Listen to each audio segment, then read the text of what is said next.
Hey everybody, welcome back to the channel and more Blood and Plunder here as we work our way through more of the commanders that we kind of missed on the first go around here. So we're taking a look at another Spanish one today, Gaspar De Oviedo, another heavy hitter here, very similar in points to, well, the same actually in points as Mateo Perez in our previous video, another 30-pointer. This guy though has a little more flexibility, can lead the tercios or the Spanish militia. Can either have the pistol or matchlock musket, and then of course the standard melee weapon. But what we're really looking into here is we get another commander with a massive 16-inch command range and the awesome third command point, so 3 there. So just with that we can do a lot of good stuff. Now with very inspiring, we can we saw that with the previous commander too, but we can reroll failed rally rolls, and again that's going to just keep the force in the fight as long as possible. And with that 16-inch command range, right, we can definitely spend those command points very productively. Now, mobile is one we haven't seen before, I think, and an interesting one. It's an ability that grants another ability.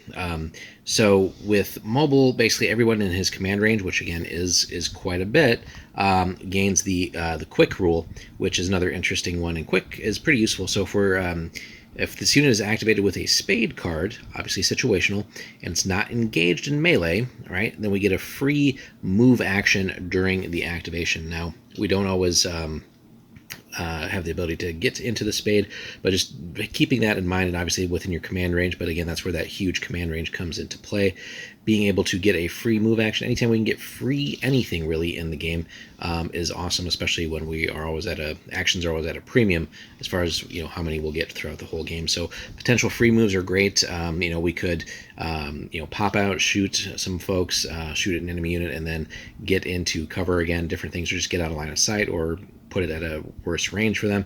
Lots of neat little tricks and usages of that. So obviously paying attention to what units are in your command range, which again with that 32-inch bubble should be a lot of your force, ideally, and then just paying attention and strategizing when those spades come up. Right.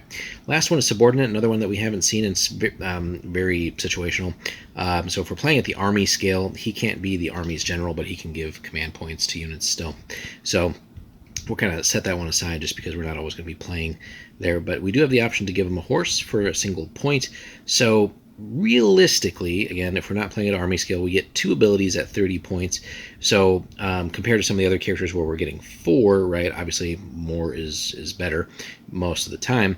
So do we still feel like, you know, given the 2 lists here, is the 30-point cost, like does he you know still pass the test essentially? Is he worth taking?